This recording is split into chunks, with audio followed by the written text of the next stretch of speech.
Sungguh tahun yang berat bagi anggota Yayasan Pencinta Kamera Tapi Kiri. A7C, A7S Mark III, Lumix S5, Red Komodo, Ursa 12K, dan segera hadir A9 Mark III, EOS R1 Pro, Nikon Z9. Untungnya gue selalu ingat pasal-pasal dari YouTuber budget club. Pertama, tetap gaya dengan dana terbatas. 2, tetap giat mencari alternatif murah. 3, terlihat mahal dengan uang minimal. Dan 4, sekeras mungkin mengupayakan agar visual terlihat profesional layaknya YouTuber tenar.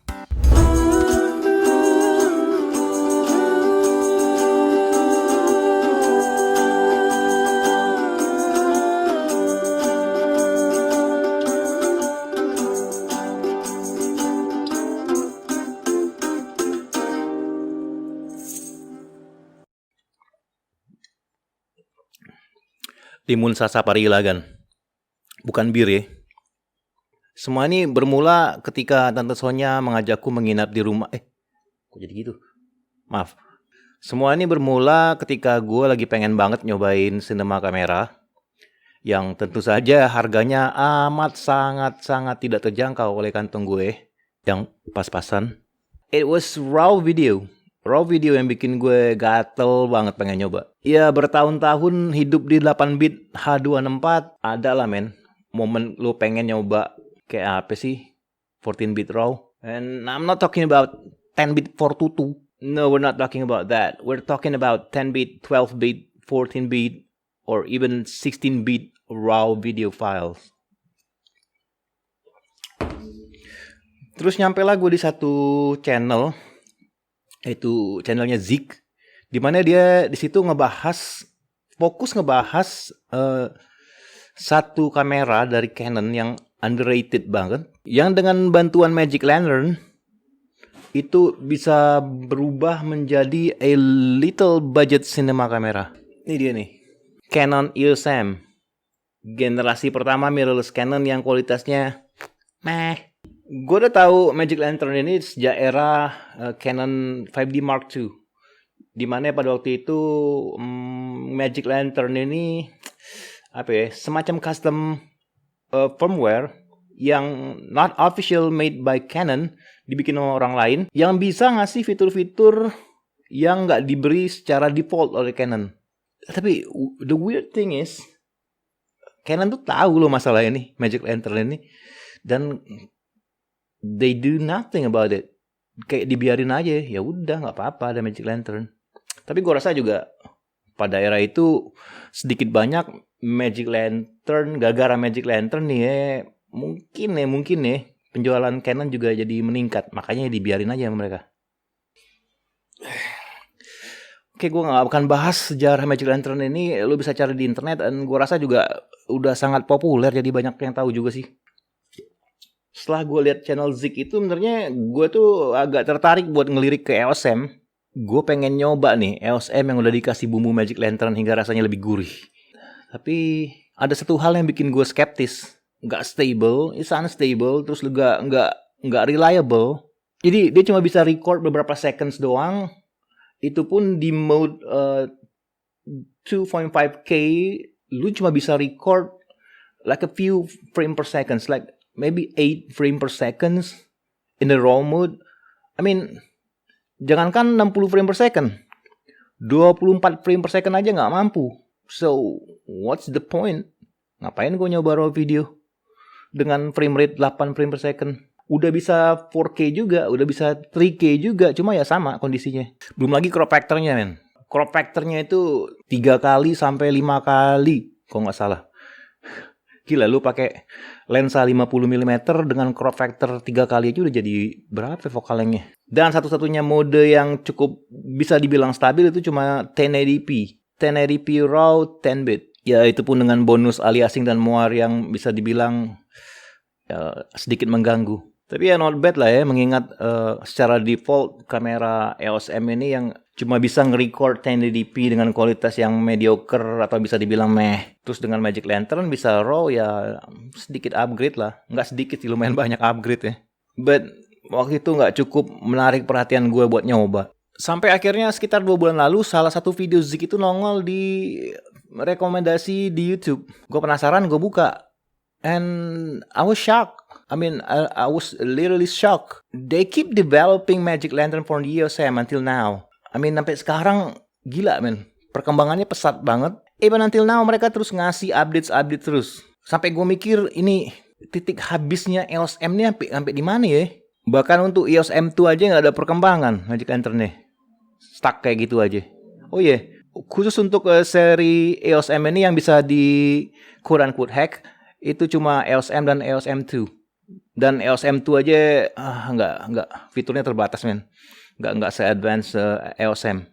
So that's why last month I decided to buy one Canon EOSM. Lo bisa dapetin ini di marketplace second hand itu with kit sekitar 2 jutaan. Bahkan ada beberapa yang jual body only 1,6, 1,7. Ya pinter-pinter lo aja nyari di marketplace, pinter lo ngubek. Jangan lupa ditawar. Raw video harga 2 juta. Lo bandingin deh sama BMPCC 4K, BMPCC 6K atau Zcam 2 juta, men. Lo kalau follow Instagram gue, ya gue punya Instagram. Gue pernah share di IG story gue video 14-bit roll dari kamera ini dan gue nggak nyebutin kameranya apa. Biar dikira kamera mahal, men. Wih, tajir Izu sekarang. Padahal dari kamera mungil 2 juta ini. Oke deh, sebelum kita bahas lebih lanjut, disclaimer dulu, gue nggak akan bahas secara detail dan technical. Di video ini gue cuma ngasih lo sekilas pandangan apa ya? Not a quick, because it's quite a long videos. I was not preparing this video for a short one. Pandangan apa yang bisa dibuat oleh kamera 2 jutaan ini. Untuk detail lebih jauh mungkin akan gue bahas di video lain, atau lo bisa juga cek di channelnya Zik. Udah lengkap banget. Dan untuk mode-nya sendiri gue akan fokus ke 5K anamorphic 14-bit raw, karena menurut gue that's the best mode you can get out of this game. Karena so far no aliasing, no more, and also good details. Dan juga cukup reliable kok. They made it possible because they make memory card hack. Yang kalau sebelumnya tuh kendalanya tuh ya karena untuk kamera ini ngebuffer video raw yang gede, dia butuh speed yang kencang. Tapi somehow they create a hack yang bisa memungkinkan itu dibuat di kamera ini. Walaupun tetap lo harus pakai memory card yang cukup kencang ya. Ya minimal SanDisk Extreme Pro yang 95 MB per second. Oke, let's put this aside. Ambil dulu ya. Dulu, men. 5K anamorphic raw. Ya basically ini nggak truly 4K sih. Juga nggak beneran anamorphic.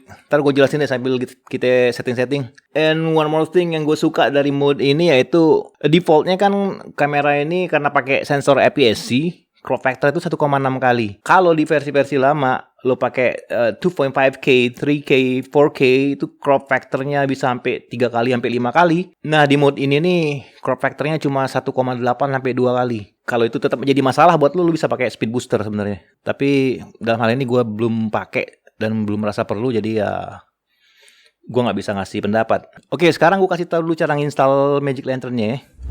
Oke, pertama tuh yang harus lo lakuin, lo download dulu Magic Lantern build-nya, linknya ada di bawah. Terus lo masukin filenya ke SD card lo yang udah di format. Lo tinggal drag doang ke root SD card lo, kemudian lo masukin SD card-nya ke kamera. Make sure lo ada di mode ini ya, mode foto ya, bukan mode video. Terus lo masuk ke menu, kemudian lo pilih firmware update. Terus lo klik OK, dan lo tunggu. Dia akan automatically menginstal Magic Lantern-nya. Dan pastiin firmware lo tuh ada di 2.02.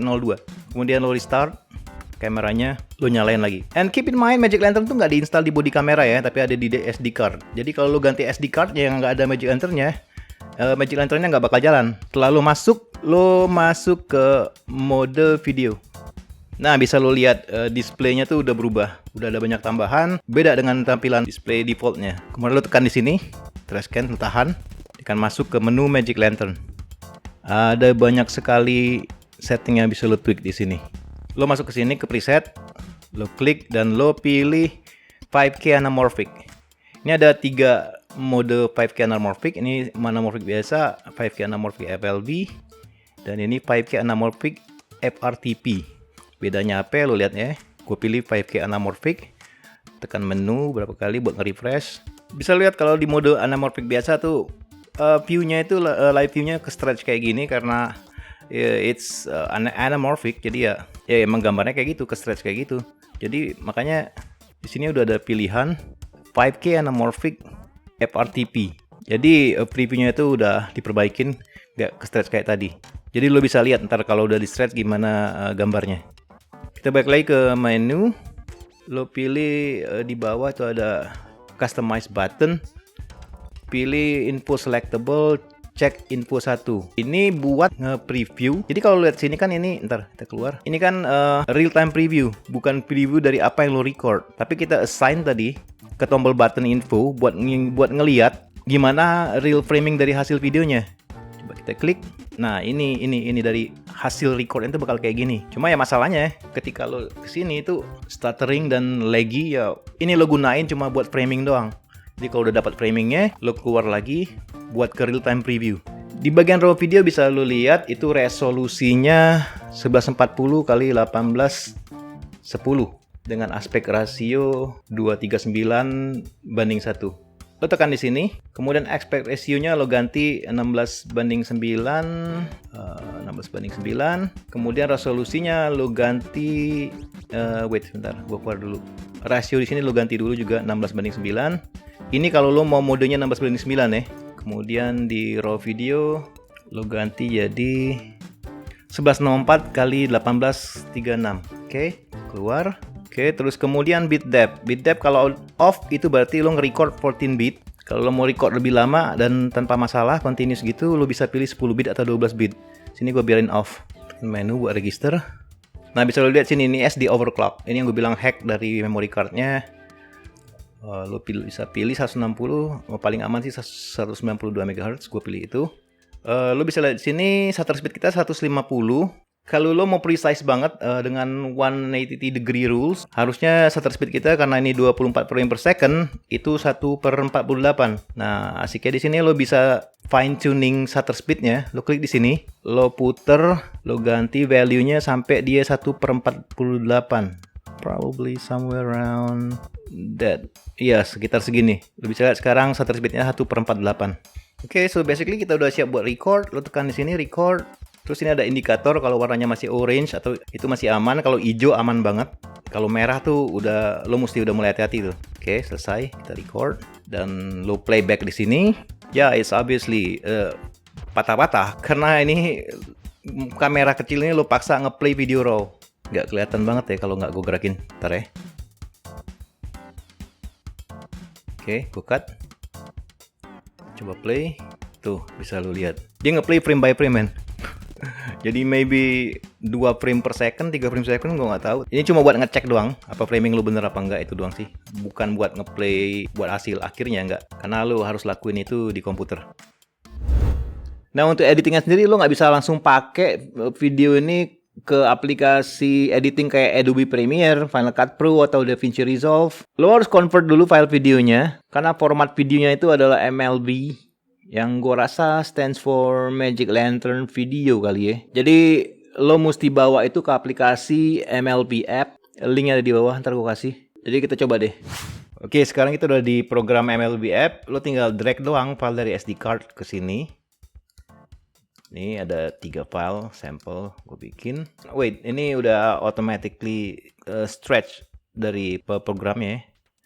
Jadi gue balikin dulu. Nah, karena file videonya itu di-record oleh kamera tuh stretch kayak gini.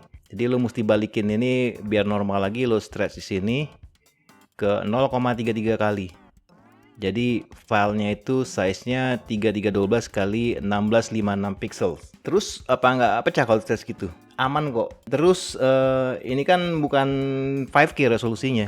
Lebih ke 3,5K atau hampir 4K. Nah, itu juga nggak tahu men, kenapa mereka namain modenya 5K. Tapi karena ini file RAW, lo bisa upscale ke 5K waktu lo export dan tetap aman kok gambarnya. Kita coba playback. Nah, bisa lo lihat kalau kita playback nggak smooth. Once again, ini file RAW dan berat men. Di app ini sendiri lo bisa atur semuanya sama kayak Adobe Lightroom. Ya, karena ini file RAW, lo bisa atur semuanya dari exposure, terus kontras, terus temperatur. Misalnya white balance lo meleset, lo bisa rubah. Terus ada tint, clarity, vibrance, saturation, ya semua. Bahkan lo bisa nyelamatin highlight atau shadow. Bisa lo klik di sini, highlightnya bisa terlalu tinggi, lo bisa selamatin. Tapi di case video ini highlight gue aman, jadi nggak kelihatan ya. Terus lo bisa naikin shadownya, but be careful karena lo bisa lihat di sini ya automatically noise-nya naik. Ya karena di file RAW udah nggak ada noise reduction, jadi lo mesti di noise sendiri, baik di aplikasi ini atau juga bisa di aplikasi editing ya. Ya salah satu keuntungan lo nge-record video RAW, kalau video lo under atau over ya lo bisa atur di sini. Basically kalau lo biasa ngedit foto lo pasti bisa lah pakai ini. Terus di sini juga ada HSL, hue saturation, luminance, lo bisa edit di sini juga. Terus ada toning dan juga lo bisa apply light di sini. Oke, basically itu doang. Jadi kalau lo udah selesai tweaking video lo bisa export. Sini ada settingnya. Buat export sendiri lo bisa export ini ke Apple ProRes, bisa uncompress V, bisa Cinema DNG, bisa kalau lo mau compress 8-bit juga bisa jadi H264. Gue sendiri bisa pilih Apple ProRes 4444. Lo bisa pilih dan di sini lo bisa resize. Kayak ini misalnya lo pengen ini jadi 4K, jadi 5K, lo bisa resize di sini, lo upscale. Sejauh ini sih ketika gue coba di upscale ke 5K masih aman banget. Jangan di upscale ke 8K ya, tahu diri dong lo. Terus frame rate override kalau mau ngerubah frame rate-nya. Terus ada HDR blending, gue nggak tahu lo nyoba. Smooth aliasing gue off biasanya. Terus kalau lo record pakai audio di videonya, lo bisa ekspor audionya juga. Udah, kalau itu kelar, tinggal lo klik di sini dan lo export filenya. Lo namain, lo export. Oke kan, sekarang kita lihat ya video sampel dari kamera ini.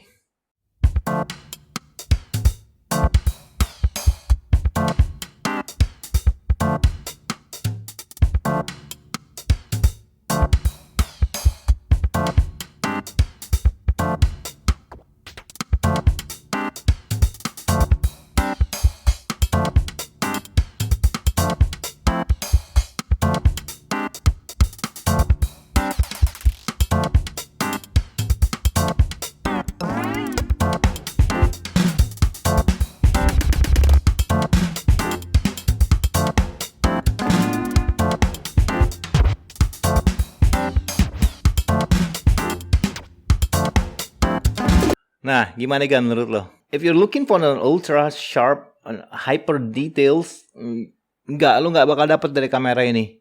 Tapi kalau lo mau cari gambar yang organic, terus lagi good color, and somehow it's less digital because it's not overly sharp, yeah, you can get those with this cam.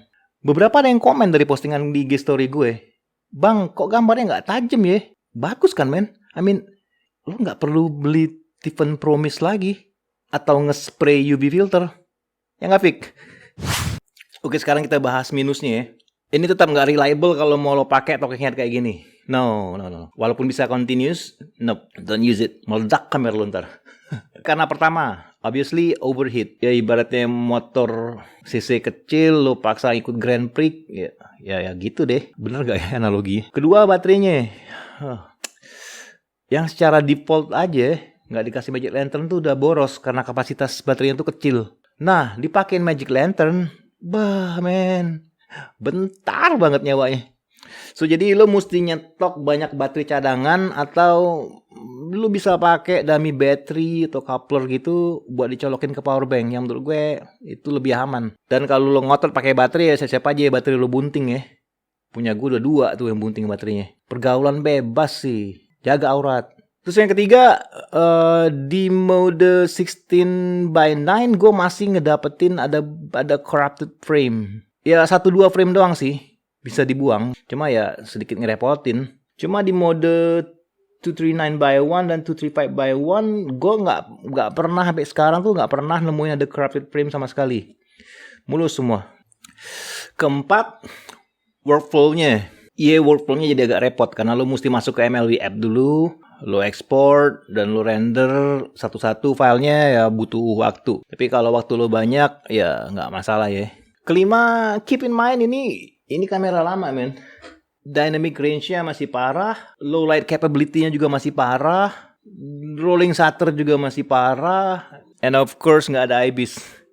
Sebenarnya tapi kalau lu cukup kreatif sih semua bisa diakalin lah. Oke, dan yang terakhir itu ini relatif ya, file size. Jadi lu mesti siapin hard drive or SSD dengan kapasitas yang gede, karena ini makan banyak space banget men, raw files. Oke, jadi konklusinya, gue udah keburu suka sih sama kamera ini. Ya banyak yang skeptis emang, gue tahu. Tapi buat kita nih YouTuber budget club, nih kamera tuh kayak durian runtuh. 2 juta men. Bisa raw video, 5K anamorphic raw video, and 14 bit. Kurang apa coba? Banyakin bersyukur. Ya mana gambarnya organik gitu lagi. Suka banget gue. Apalagi dikombin dengan vintage lens. Wah, klop banget. Ya tapi itu selera sih.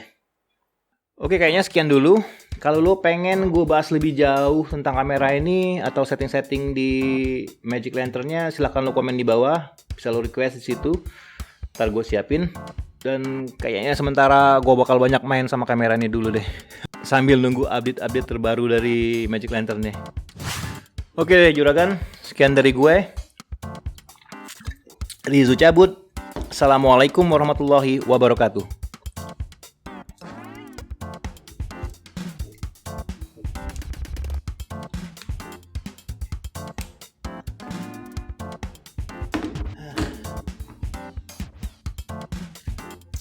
Limun Sarsaparilla.